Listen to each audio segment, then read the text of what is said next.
President Biden took the stage at the Rose Garden today and said, "We have some good news about the Middle East." And this is massive because not only did we just take a massive step towards stabilizing the Middle East, but also Biden's political maneuvering may leave Donald Trump in a sketchier spot than he wants to be. Of course, Trump is that populist, pro-peace candidate, as he claims, but by pro-peace, he really means cutting Ukraine off and allowing Russia to do whatever they want. Well, today, President Biden secured a massive victory when Israel and Hezbollah agreed to a ceasefire effective at 10 p.m. tonight. Now, France's Macron helped negotiate this a lot too, but Biden has been working on this for months. So I want to explain to you guys how this stabilizes the region and the broader effects of this. First, let's watch this clip of Biden when he walked out on stage and made the announcement. Make sure you drop a like, make sure you subscribe, and let's jump in.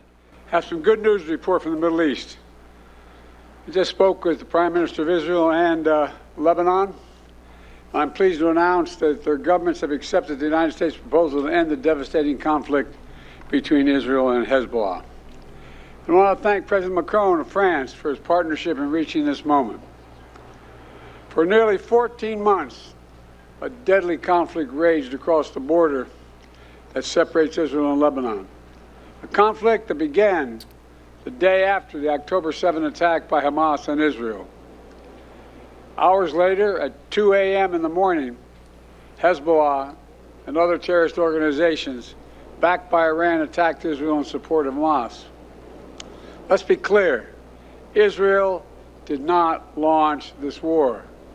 The Lebanese people did not seek that war either, nor did the United States. Everything Biden said was absolutely true and balanced, and because it was balanced, you know it's going to piss people off on both sides, because really quickly, Biden has been performing a balancing act ever since this war kicked off. Of course, this is going to make people mad, but I'm not even going to talk about the war itself. Both governments in Palestine and Israel are extremists, whether you're talking about Netanyahu, who is a war criminal extremist, or whether you're talking about the terrorist group Hamas. Both of these groups have different flaws, so Biden has been walking a tightrope, and today he landed it pretty well. So by brokering a ceasefire, not only does Joe Biden position himself as the pragmatic, diplomatic leader, but he also tears down this Trumpian style of politics where you just use tariffs or you strong-arm countries into doing things. No, Biden shows that you don't have to bring chaos to the world stage in order to make your point or to make other countries do what you want. You can do that through negotiating. This is real negotiation, and I'll explain why in a second. First, let's read the actual article and read about the negotiations. This says, Israeli cabinet approves ceasefire deal between Israel and Hezbollah. Israel announced the deal, followed shortly by an announcement at the White House by President Biden. And really quickly, just to take a step back, this is something we have to relentlessly talk about over the next 90 days, but also over the next 4 years, because I can guarantee the moment Trump takes office on January 20th, he will be saying, not only the economy is great, but look at how peaceful it is across the globe because of him. No, it's peaceful because President Biden has spent months brokering this deal. Israeli's cabinet has approved the U.S.-backed ceasefire proposal between Israel and Hezbollah after prolonged negotiations. Israeli Prime Minister Benjamin Netanyahu had submitted the proposal to the cabinet for approval Tuesday evening local time.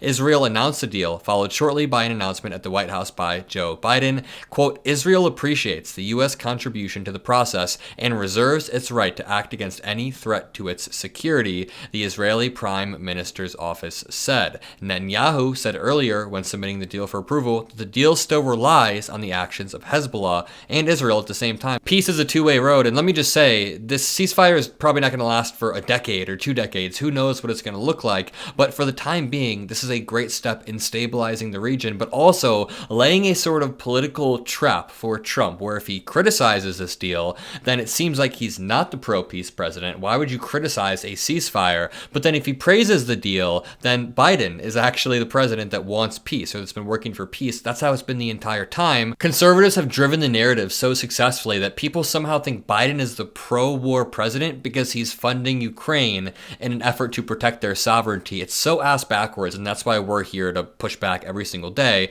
But the Prime Minister hailed great achievements on all fronts of war, including killing Hezbollah leader Hassan Nasrallah and destroying their weapons across the country. You were never going to actually destroy Hezbollah completely. You were never going to dismantle them completely. They're even stronger than Hamas, and Hamas isn't gone Lebanon. So I honestly think it's smart for Israel to destroy the weaponry, destroy the infrastructure, do what you need to do, and then not terrorize the people living there, you know? Quote, with full understanding with the United States, we maintain complete military freedom of action, Netanyahu said in the address, potentially laying the groundwork to go back in under a Trump term. Who knows?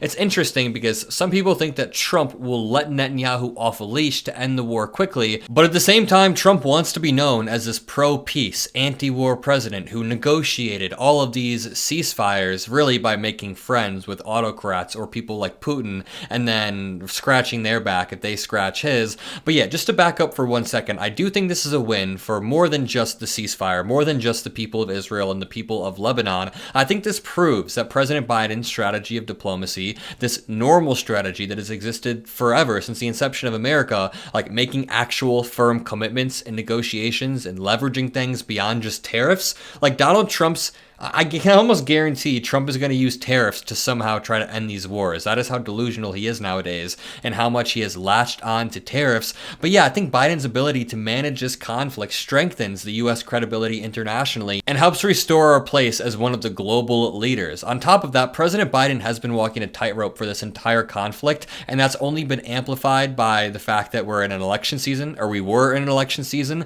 President Biden didn't want to alienate any Muslim Americans, which it seemed like he did anyways. I have a lot of Muslims in my family, and he didn't want to alienate any Jewish Americans or allies over in Israel, so he was walking a tightrope, and by proxy, Kamala Harris was walking a tightrope, so now it's finally nice to see him making some progress. I'll talk more about the foreign policy aspect of Russia, Ukraine, Israel, Palestine in future videos over the next few months, but let's end this off with this video of Biden saying over the next few days, the U.S. will make another push for peace with Turkey, Israel, Qatar, etc. Take a listen. And just as the Lebanese people deserve a future of security and prosperity, so do the people of Gaza. They too deserve an end to the fighting and displacement. The people of Gaza have been through hell. Their world's absolutely shattered. Far too many civilians in Gaza have suffered, far too much. And Hamas has refused for months and months to negotiate a good faith ceasefire and a hostage deal. And so now Hamas has a choice to make. Their only way out is to release the hostages, including American citizens, which they hold. And in the process, bring an end to the fighting, which would make possible a surge of humanitarian relief. Over the coming days, the United States will make another push with Turkey, Egypt, Qatar, Israel, and others to achieve a ceasefire in Gaza. With the hostages released and the end of the war without Hamas in power, that becomes possible. Very, very well said. President Biden is always stunningly empathetic, and I think we all wish he was 10 years younger, but that's for another video. Drop a like, subscribe. Love you guys, and peace out.